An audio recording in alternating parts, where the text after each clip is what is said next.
Okay, inshallah. Let's inshallah begin our today's lesson. So, if you remember, yesterday we tried to analyze grammatically Jumlatul Ismiya. Inshallah, same is the topic today. And as you can see on the screen, our today's examples are about inna. Because you remember, we studied there are three different forms of mubtada. One of them was one world, and in the one world bucket, we have 5 subcategories. We saw them yesterday, at least some of them. Inshallah, today we see the second category of mubtada, which is inna family mubtada. And from the inna family, even though we know the whole inna family and any of the words from the inna family can start the sentence, but by and large, you can say above 60-70% you see inna itself, but it does not mean that no other come. For example, lakinna come as well, anna come as well, okay, la'alla come as well, but most of the time you find inna. So I just inshallah want to show you different examples of inna, but we need to remember that inna is a complete family and any of the words from that family can come, and all of them, they work the same way. Now let's inshallah begin. The first sentence is Inna Allaha Alimun Hakim. And if I would continue, it would be Inna Allaha Alimun Hakimun. Okay, the actual complete word is Alimun and Hakimun. Let's inshallah start from the beginning. So first word, Inna. Inna is starting the sentence. And because inna starts Jumlatul Ismiya, so inna will become our mubtada.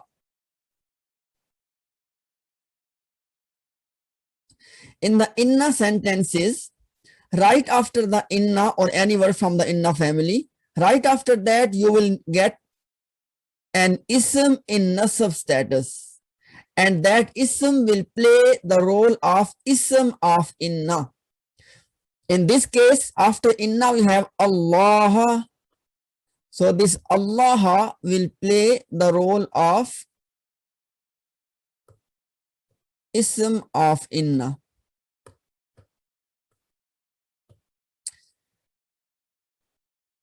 Right after ism of inna, let's keep moving. Alimun. Let's deal about the alimun first. Alimun. As you can see one thing clearly, alimun is a ism. How do I know? Because of tanween. Because only ism has tanween. Secondly, it is a singular ism. How do I know this? Because there is no sign of being pair or plural. And number 3, I know this is a ism in rafa status. How do I know? Because it's a singular ism and it has dhamma as the last haraka. And if singular ism ends with dhamma, it is a sign that this ism is in rafa status. So in the inna sentences, you right after the inna, you need 2 things: ism of inna and khabar of inna.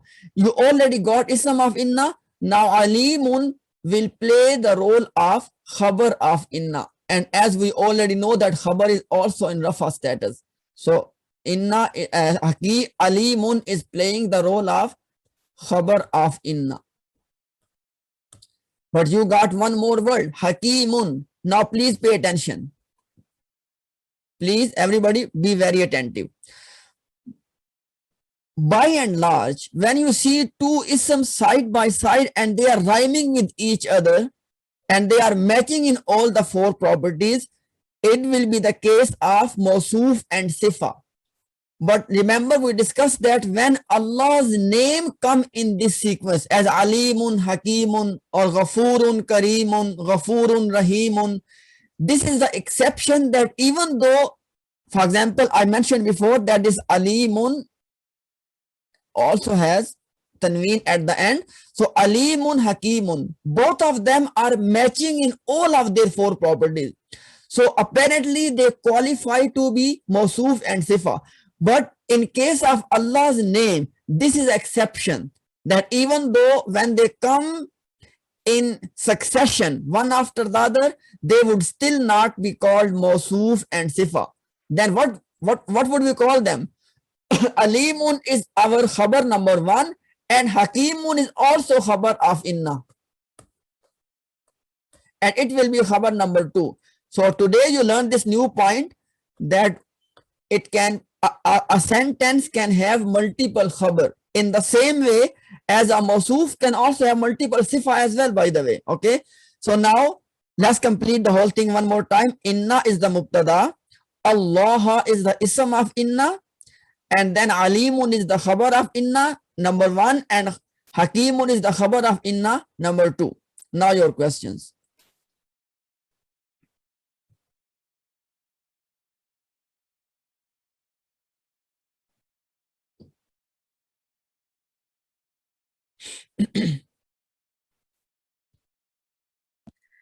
Brother, Is this rules will only happen when it comes after Allah's name? Yes, sister, you are right. So what is the rule? Because by default, when two ism are matching with each other in all the 4 properties, they would qualify to be mawsuf sifa. But exception is Allah's name. When Allah's name or Allah's sifat, they come one after the other as alimun, hakimun, we would treat them separately one by one as we did in this example. We would not call them mawsuf sifa. And you are right, sister, this is the exception of only Allah's names. Okay, jazakallahu khairan. Yeah. Assalamu alaikum, brother. Walaikum salam, brother. For the Allah and the alimun, hakimun, or something with the same ruling, is it only that appear in Al-Quran, or if somebody make something, some sentence, can we apply the same ruling, or it's only what appears in the Al-Quran? Good question. Okay, brother Hanif. Okay, we need to remember this point in this whole course. I am only teaching you, this is called the Fusha Arabic. Fusha Arabic means the Arabic of the Mus'haf of Quran. Okay, we don't know how Arabs are changing, because if you move from place to place in the Arab countries, for example, they even sometimes change the sound. For example, the Egyptian, they pronounce jim as ga. For example, hajj, they would say hug. So when it comes to the today's people speaking, they have many variations. We will only have one focus, and with regard to that, this rule will apply in the whole Quran. Okay, it's pretty clear now. Alhamdulillah. Any more questions regarding this first sentence, brothers and sisters? Yeah, Okay, brother. Yeah. Sorry. Yeah. The last one, Hakimun, you made it Hakim. No, So actually, you- I by mistake the last haraka was dropped, so I put it back Hakimun.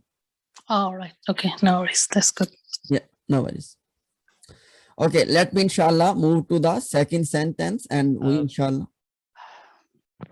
Yes, brother. Yes, yeah. Assalamu alaikum. Syed here. Sorry for that. I totally understood with respect to the rules that you mentioned, like if Allah comes into picture in the sentence, like, it doesn't qualify for the adjective phrase, what you said, like, Yeah. But my just question is like, what is the problem in saying that as an adjective phrase itself? Because I don't know the meaning of the alimun hakimun. Okay, good question. Good question. Yeah. Because if you will treat, for example, look at this one. The reason I am not interested in the translation at this stage, because I fully understand that we have limited vocabulary as a beginner student. So in level 1, my main objective is not vocabulary. In level 1, my main focus is learning the rules, and inshallah level 2 is about implementation and vocabulary. That's one point. Second point is, right now the sentence says, Inna Allah, indeed Allah is, I said yesterday that right after mubtada or ism you put is MR. Okay, Inna Allah, indeed Allah is alimun, all knowing, and hakimun, all wise. Now, if you translate or if you consider alimun as the mawsuf and hakimun as the sifa, it will become indeed Allah is alimun, and this alimun is hakimun.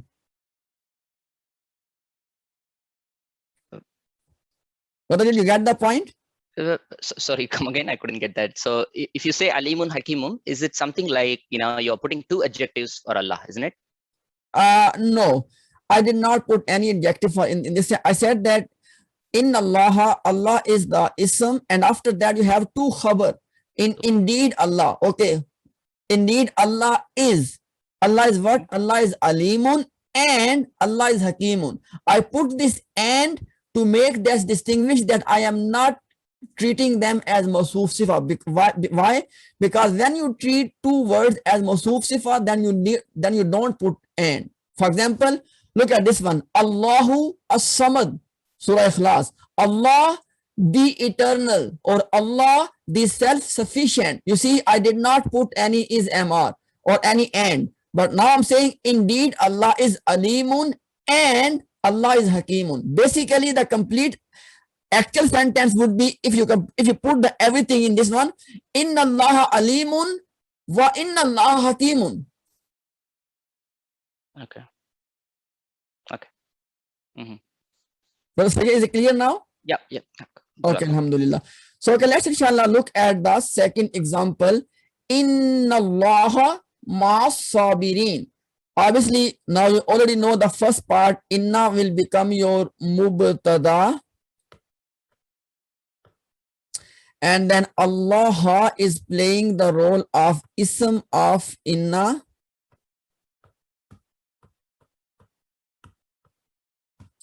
And then after that, we're looking for the khabar of inna. Now, look at this khabar part. Ma. This ma is one of those words which are in the category of special mudaf. Inshallah, after this class, you can see your chart of special mudaf. And I am not sure, some of the words, somebody mentioned this in the last course, that I have skipped some of the words. In case if ma is missing in the list of special mudaf, please put it in that list. Okay, it is in that list, by the way. If I miss it, please put it there. So ma, if ma is a special mudaf, which means that this whole thing is a special mudaf fragment, and inside of it, this ma part is a special mudaf. I just put it for sake of simplicity, SM, special mudaf, and this as-sabirina this is a mudaf ilay part. That is one thing. Now, next point is, as you all know this point already, khabar can appear in three forms. There can be one word khabar, and in that one word category, you have those 5 things. Khabar can be a complete sentence, and you know that complete sentence, we did that yesterday. And third category of khabar is, which we call shibhul jumla khabar, and that happens only if your sentence is not having any other khabar. As in this case, ma sabirina is a special mudaf fragment, and because you did not get your actual khabar, so this special mudaf fragment will play the role of khabar. So I will call this whole thing, ma sabirina is a special mudaf fragment, and I will call it khabar of inna. And we know this khabar has a special name, is shibhul jumla khabar.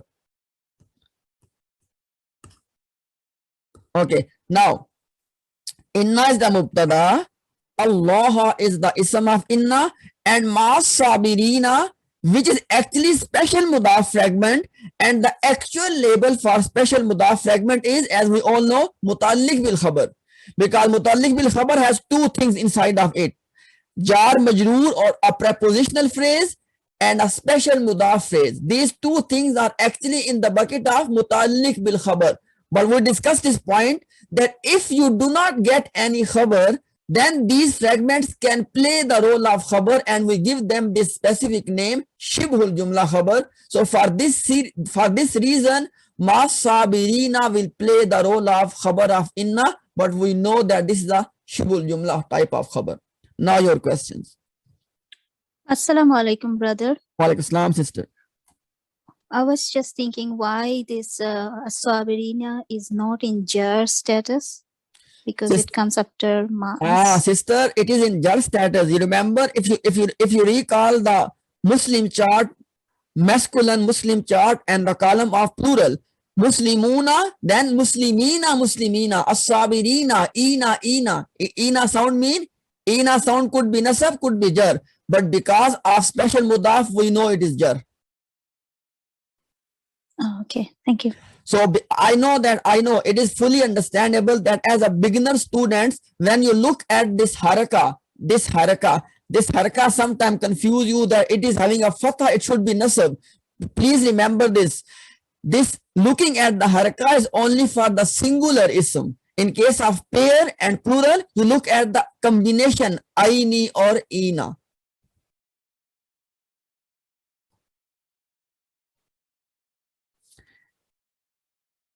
Any more questions about this one? Assalamu alaikum, brother. Walaikum salam, brother. Regarding the last fatha, brother. Yeah. So when we read the Quran, usually we remove the last haraka.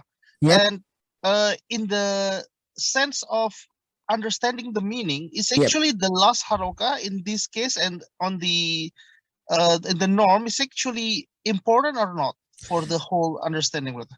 Very good question. So, Brother Hanif, always remember this. When it comes to, because at this, what we are doing is, we have text of Quran in front of us and we are analyzing that.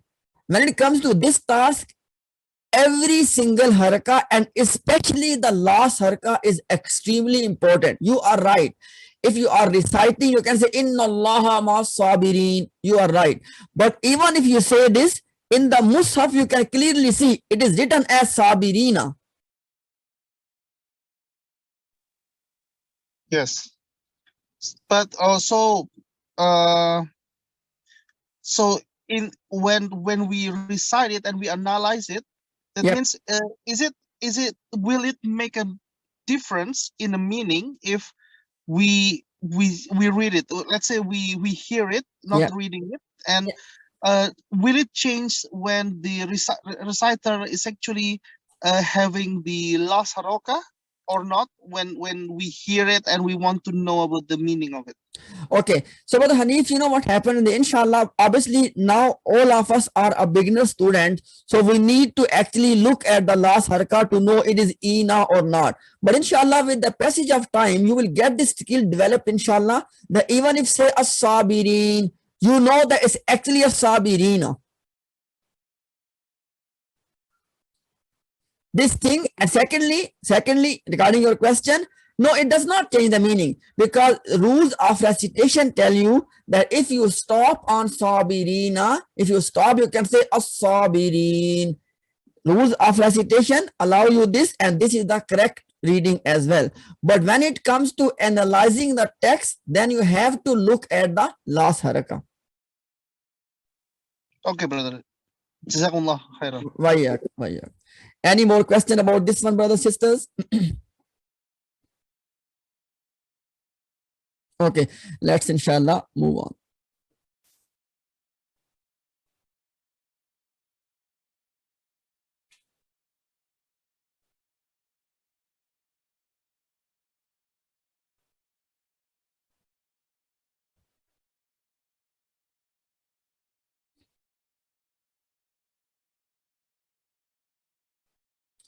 Okay, the next sentence is Annahu al-haqqu min rabbihim. Now, we all know that this anna is also from the inna family, because inna family has inna, anna, ka anna, laita, lakinna, la'alla, bi anna, li anna. All of these are inna family, and we call them inna and sisters of inna. So anna is one of the sisters of inna, or it is from the inna family. So we will do the same sort of analysis. So anna will become your mubtada, and after anna you got this time attached pronoun as your ism. So the reason I gave this example, so you can know that attached pronoun also behaves the role. Okay, so ism of anna. So ism of anna here is in the form of attached pronoun. So now this whole thing has come on this slide. said that ism of inna family either comes in the form of clear ism as Allah in the above example, or it can come in the form of attached pronoun. These are the only two forms ism of inna or anna can come. Now, let's move on. Al-Hakku. This Al-Hakku part, as you can see, it is clearly ism. Why? Because of alif lam. And it is singular. Why? Because there is no sign of being pair or plural. And it is in rafa status. Why? Because of this dhamma at the end. Al-Hakku. So Al-Hakku is going to play the role of, one second. Al-Hakku in this sentence will play the role of khabar of anna. Okay, let's keep moving. Min rabbihim. Now, we all know that min is one of the prepositions. And because of min, as you can see, first of all, look at this word rabbihim. Rabbihim is not one word. It is Rabbi and him together written here. And as we know that this is the sign of attached pronoun, that they come as attachment with the word. And Rabbi him is telling us that Rabbi and him are two words. Rabbi, which means masters, and him is an attached pronoun. Okay, now if min part, this min part is your preposition part, which is called jar in Arabic. Jar means preposition. And this Rabbi, as you can see, Rabbi is in jar status. Why? Because of this min. So min and Rabbi is playing the role of majroor. Majroor means ism in jar status. But you can see that Rabbi is attached with him. So you need to deal Rabbi him together. If it was min Rabbi, your job was done. That min is preposition and Rabbi is the ism in jar status. But because Rabbi is attached with him, now this whole thing will become your majroor. And inshallah, we'll see that what this whole thing is. So this whole thing is playing the role of majroor. Majroor mean, jar mean preposition, and majroor mean ism in jar status. That's one point. Second point is, because Rabbi him is not one word. Actually, this Rabbi him, I just put it here, this Rabbi him, inside of Rabbi him you have two things. Rabbi and him. This Rabbi is playing the role of mudaf, and him is playing the role of mudaf ilay.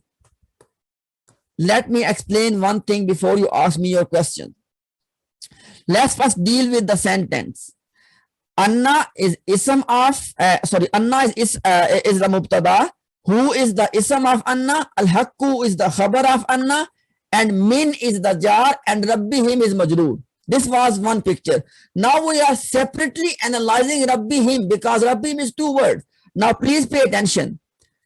In the entire Quran, whenever you see that a ism is attached, a pronoun is attached with the ism, it is always mudaf ilay case. As Rabbi and him. Him is an attached pronoun, and him is attached with what? Attached with Rabbi. And because we know Rabbi means master, and master is a ism. How do I know? Because Rabbi has kasra, and only kasra can, only ism can have kasra. And secondly, because of the meaning, I know this, because Rabbi means master.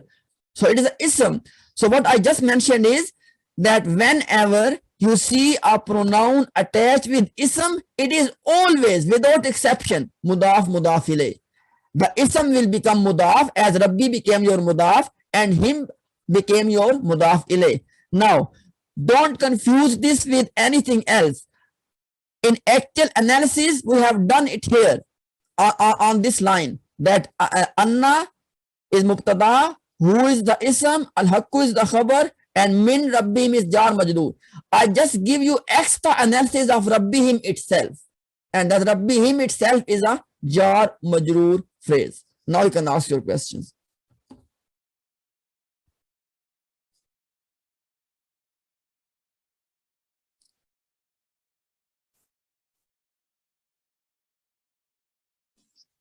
Assalamu alaikum, brother. Walaikum salam, brother.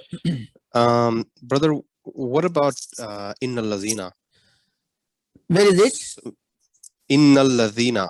No, where is it? It's not on the screen or somewhere? No, it's not on the screen. It's just like a. Okay, inshallah, brother. No. Just talk about what is on the screen for now.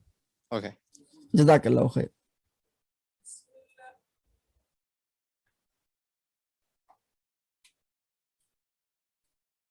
Okay. If there's no more question about this one, now please pay attention. I just give you a small task, and your task is that open up the Mus'haf.